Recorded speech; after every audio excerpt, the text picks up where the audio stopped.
아멘. 오늘의 말씀은 예수님을 경배한 동방 박사들이라는 제목으로 새벽에 말씀의 문을 열도록 하겠습니다. 예수님이 유대 땅 베들레헴에 태어나셨는데 그때 동방 박사들이 별을 보고 예수님을 경배하러 찾아오게 됩니다. 이 당시 때 이스라엘을 통치했던 이스라엘의 왕은 헤롯 왕입니다. 이 헤롯 왕은 로마 왕이 세운 본분 왕입니다. 헤롯은 이스라엘 자손이 아니었습니다. 헤롯은 에서의 후손으로 에돔 출신의 왕으로 이스라엘의 왕으로 등극했지만 정통 이스라엘의 혈통이 아니었습니다. 이방인 출신의 왕이죠. 그러니까 외국인 왕이었습니다. 이스라엘 백성들에게 그래서 많은 미움과 또 싫어함을 받던 군주이기도 합니다. 그리고 그 헤롯 왕의 성격이 굉장히 잔혹해서 많은 피해 사건들을 불러왔습니다. 정치적인 권력의 다툼으로 그렇게 사랑했던 아내를 죽이고 또 자기 자녀, 아들들을 무참하게 살해하는 그런 포악한 군주였습니다. 그는 늘 불안했습니다. 이방인이었기 때문에 이스라엘 안에서 항상 자신의 자신이 태어난 혈통이 정통성이 흔들리니 항상 불안감과 또 정치적 권력에 휩싸였습니다.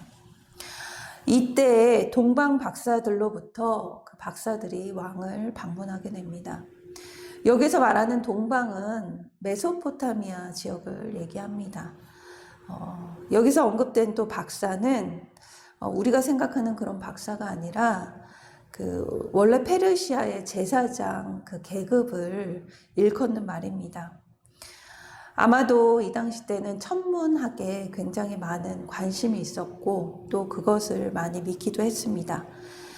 이 박사들은 수백 킬로미터가 넘는 황량한 길을 낙타를 타거나 도보로 별을 따라 움직였을 것입니다.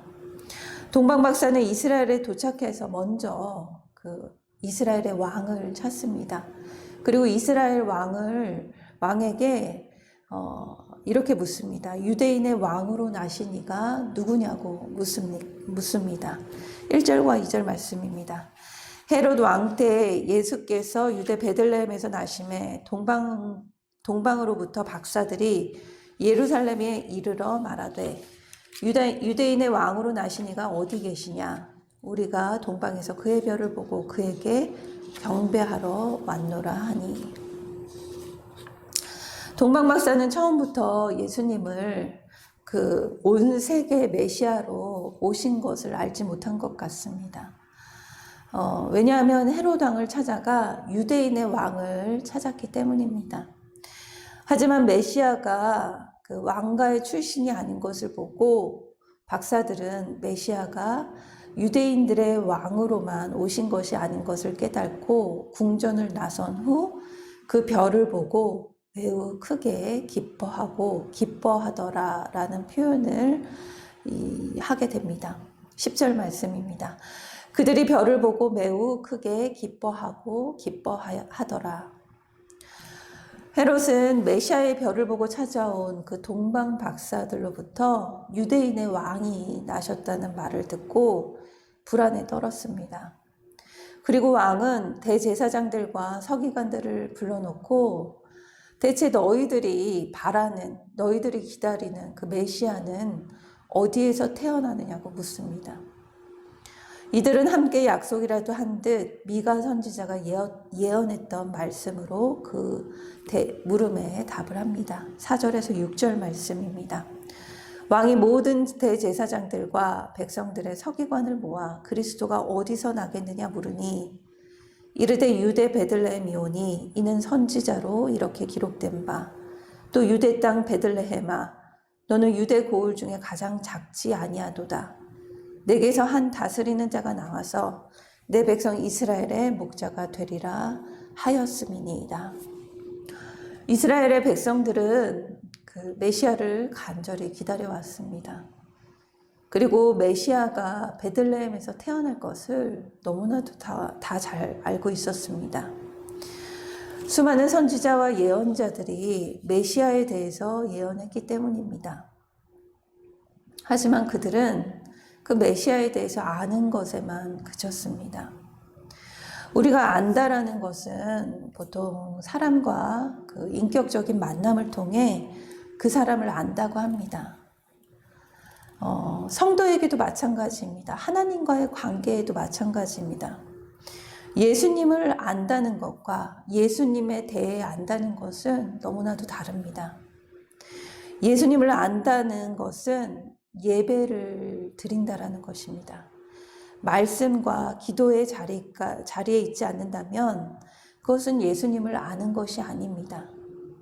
예수님에 대해 아는 것에 불과합니다. 성도에게는 예수님에 대한 지식이 아니라 예수님을 인격적으로 아는 지식이 필요합니다. 함께 묵상하길 원합니다. 나는 예수님에 대한 지식을 쌓는 데 머물러 있습니까? 예수님을 인격적으로 알고 예수님을 경배하길 원합니까?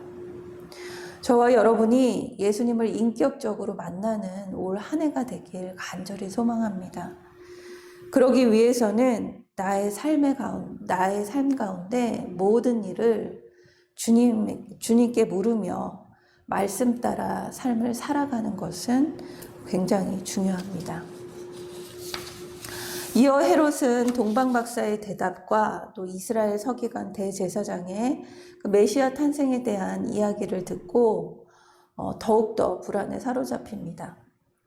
그래서 박사들에게 아기 예수를 찾아 자기에게 알려주면 자신도 그 메시아께 아기 예수께 가서 경배하겠다고 합니다.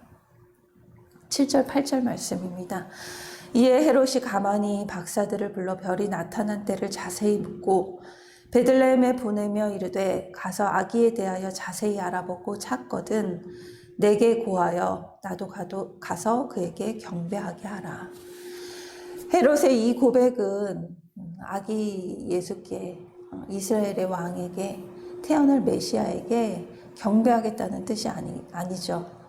아기 예수를 죽이려 하는 음모를 품고 있습니다. 이어 별의 인도로 아기 예수를 찾아간 박사들은 아기께 경배하며 예물을 드립니다. 11절 말씀입니다. 집에 들어가 아기와 그의 어머니 마리아가 함께 있는 것을 보고 엎드려 아기께 경배하고 보배함을 열어 황금과 유향과 모략으로 예물을 드리니라. 여기에서 세 가지 보물을 드립니다. 황금, 또 유향, 모략을 드리는데 황금은 그 예수님의 그 왕권을 상징하고 유향은 예수님께서 대제사장이 되셔서 친히 어린 양이 되셔서 우리의 모든 죄를 질고 가는 그 대제사장의 모습을 보여줍니다. 또 세 번째 모략은 예수님께서 십자가에 잡혀서 그 십자가에 달려 돌아가셨을 때 그 목이 마르다라고 말씀하시고 그 제자들이 그 주위에 있던 사람들이 모략으로 예수님의 입술을 적셨습니다. 예수님의 고난과 부활을 의미합니다. 그들은 동방에서 온 이방인임에도 불구하고 예수님이 이제는 메시아이심을 알았기에 아기 예수께 경배하며 예물을 드립니다. 또한 예수님 자체가 목적이었기 때문에 헤롯의 말에도 요동하지 않고 그 길로 자신의 고국으로 돌아가게 됩니다. 예수님만을 경배하는 것이 인생의 목적이 되지 않으면 우리는 헤롯의 유혹과 음모에 항상 넘어질 수밖에 없습니다. 함께 묵상하길 원합니다. 예수님의 주권을 인정하지 않아서 내가 가장 아까워하며 헌신하지 못하는 것이 무엇인지 고백하길 기도합니다.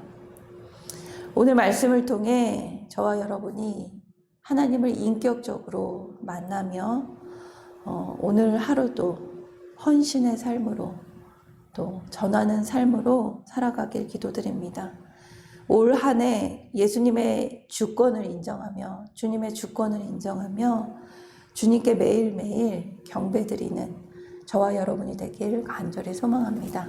다 같이 기도하도록 하겠습니다. 사랑의 하나님, 예수님을 안다고 하면서 주님을 안다고 고백하면서 정작 저희 삶에는 주님을 경배하기보다 주님의 말씀에 순종하기보다 예수에 대한 지식을 쌓는데 만족하며 머물러 있었습니다. 아는 것은 많으나 행함은 없었습니다. 내 앞에 닥쳐오는 모든 사건 앞에서 주님께 피하기보다 불평, 불만과 환경과 사람으로 피하려 했습니다. 오늘 말씀을 통해 주님 앞에 섭니다. 이 부족한 죄인을 용서하여 주시옵소서. 하나님을 예배하며 기쁘시게 하는 것을 인생의 최우선으로 삼고 오늘도 내게 주어진 환경에서 제게 맡기신 영혼의 구원의 소명을 잘 감당하길 기도합니다. 감사드리며 예수님의 이름으로 기도드립니다. 아멘.